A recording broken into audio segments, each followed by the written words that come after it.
Bonjour à toutes et tous, bienvenue dans les coulisses du Grand Lyon. Mon invité du jour, Martine Publier, bonjour. Bonjour. Vous êtes la vice-présidente à la culture et au tourisme du département du Rhône. Alors on se souvient que le département du Rhône s'est séparé de la métropole depuis 2015, y compris sur les questions de tourisme et de culture. Vous vous apprêtez à réenvahir la métropole avec les Gnolus, si j'ai bien compris. Ils sont déjà 50 000. Voilà, donc préparez-vous à une invasion des Gnolus sur l'ensemble du territoire. Alors, ils ont déjà envahi l'ensemble du département, puisqu'il y a plus de 60 parcours.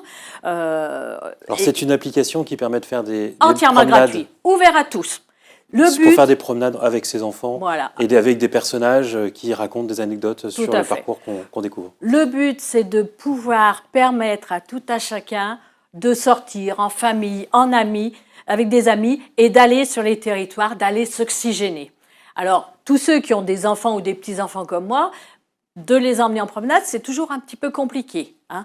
Là, vous verrez, c'est miraculeux. Vous leur donnez l'application, ils vont avoir le portable. Pour une fois, nos portables vont être très, très utiles. Ils vont vous diriger dans un village, un point de départ dans le village. On fait une boucle, on a des questions, on répond aux questions. Quand on a atteint les points, on arrive à un endroit où il faut qu'ils trouvent une cachette pour récupérer un petit badge. Et je peux vous dire que c'est un système où on devient très vite addict.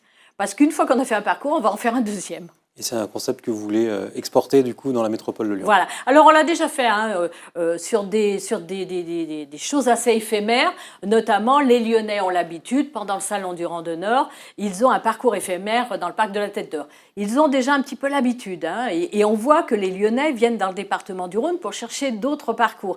Donc on va faire ce partenariat et puis à la fin du mois, on en lance également dans l'Ain. Alors vous venez à Lyon pour chercher les Lyonnais qui viennent dans le département du Rhône. C'est aussi l'idée de la création d'un agenda des festivals, un agenda estival qui est sur Rhône Tourisme, qui comprend jusque toutes les fêtes de village, les fêtes sportives. Voilà.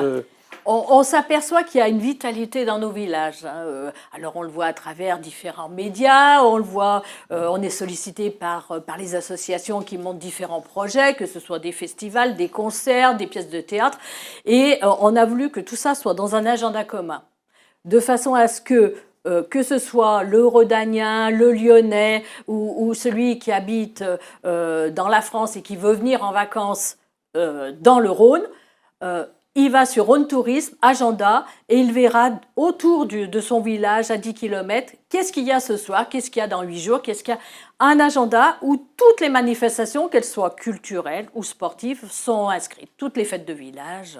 Alors dans la programmation à pas rater cet été, le 29 juin notamment, c'est la fête des mousselines à Tarare. C'est en hommage au passé textile de cette ville. Mais c'est une fête qui a lieu tous les 5 ans, qui n'avait pas eu lieu il y a 5 ans, donc c'est un grand retour. À ne pas louper à la fin du mois de juin, des festivités sous une 8aine de jours avec un point d'orgue qui est le dimanche, avec un défilé. Alors il faut s'imaginer une ville qui a un passé sur le textile, hein, dans ses différentes formes. On a encore des entreprises qui ennoblissent, qui traitent tout ce qui est voilage et qui font plutôt du marché de niche. Et toute une ville qui est fière de son passé sur le tissu et qui décide tous les 5 ans, depuis au moins les années 60, tous les 5 ans, hein, les années en 5 et en 0, de mettre à l'honneur la ville et de la parer de 1000 couleurs. Alors vous imaginez une ville où vous avez des dômes avec des couleurs plus resplendissantes les unes que les autres, hein. Tous les carrefours sont avec ces dômes. Vous avez en ce moment une multitude de familles tarariennes à travers les associations, à travers les quartiers qui se réunissent pour préparer secrètement des chars qui ne seront dévoilés que le dimanche, qui préparent pour décorer leur ville. C'est cette fierté d'appartenir à une ville qui est mise en avant et qu'on accompagne tous dans ce beau moment festif. Alors pas plus d'événements à Lyon, c'est vrai que c'était le département du Rhône qui avait créé à l'époque les Nuits de Fourvière, le musée des Confluences. Il y a une nostalgie de cette époque, de ces budgets culturels aussi qui étaient plus imposants que ce que vous pouvez avoir aujourd'hui. Oui, mais on développe à notre niveau un développement culturel, notamment les festivals. Hein. Bien sûr qu'on regarde et qu'on vient au festival de Fourvière comme tout un chacun, puisqu'il y a une très belle programmation.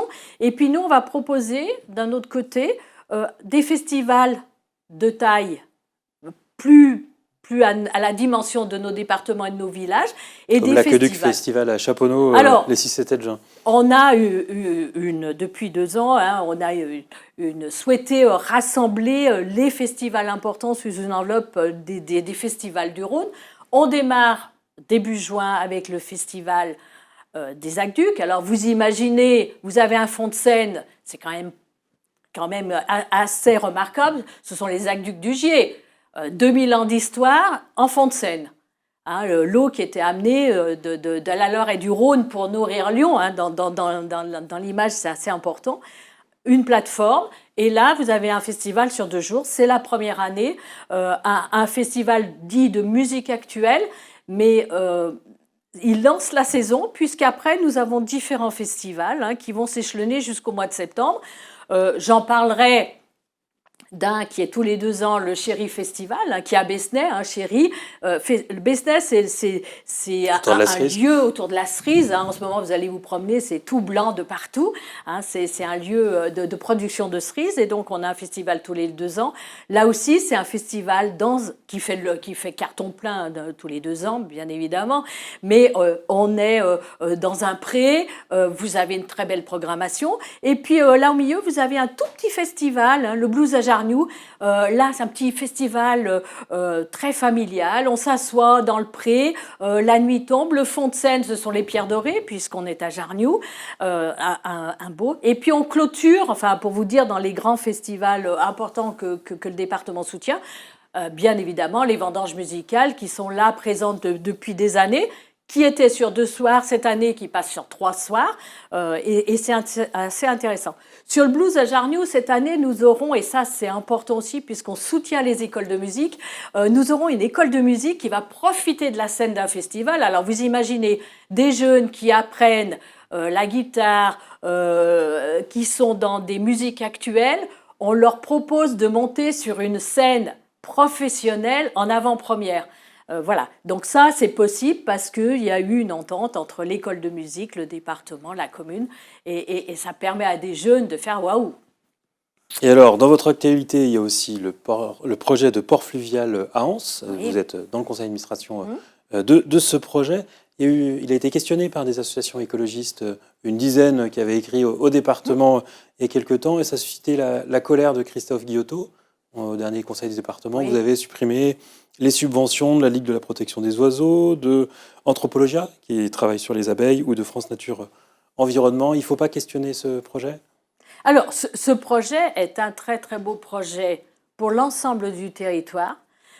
C'est un projet qui avait été initié par les différentes collectivités, dont la métropole, hein, qui est toujours dans ses fondateurs de ce projet-là, qui permet sur une zone assez étendue, hein, donc vous imaginez, on est juste avant Villefranche, hein, entre Villefranche et Anse, une grande zone. Il y a déjà une zone de baignade. Il y a une zone de baignade, hein, le Colombier. Vous avez l'autoroute à côté, hein, l'autoroute qui fait Lyon-Villefranche. Et cette zone-là sera dédiée à un développement environnemental respectueux. C'est très important de le comprendre. C'est une des priorités, c'est de profiter de l'eau et de cette zone où ça a été travaillé depuis des années sur ce projet-là.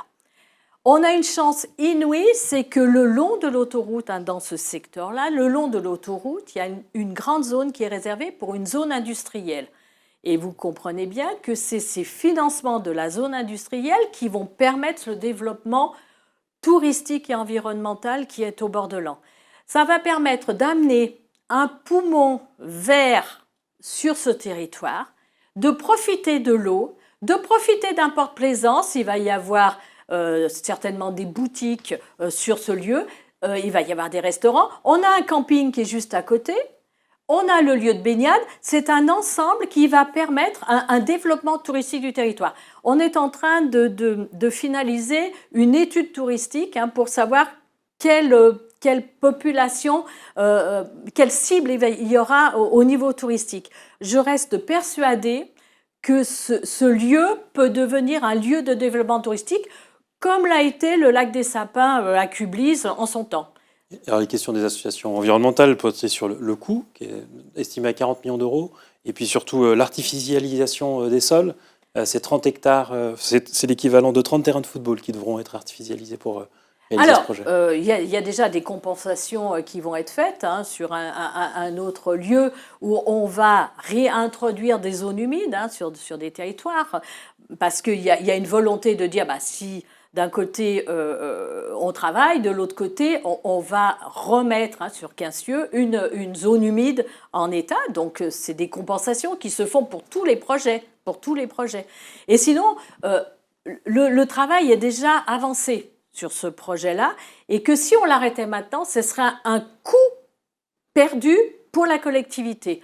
Donc maintenant, on a engagé, on est respectueux, et je pense qu'on le prouvera plutôt exemplaire au niveau national dans toutes les démarches qui ont été mises en place, parce qu'on est soucieux de notre environnement, on y vit dans notre département. On est soucieux de l'environnement, bien évidemment. On est tous les jours sur le territoire. On y vit, nos familles y vivent, nos enfants y vivent, nos petits-enfants y vivent.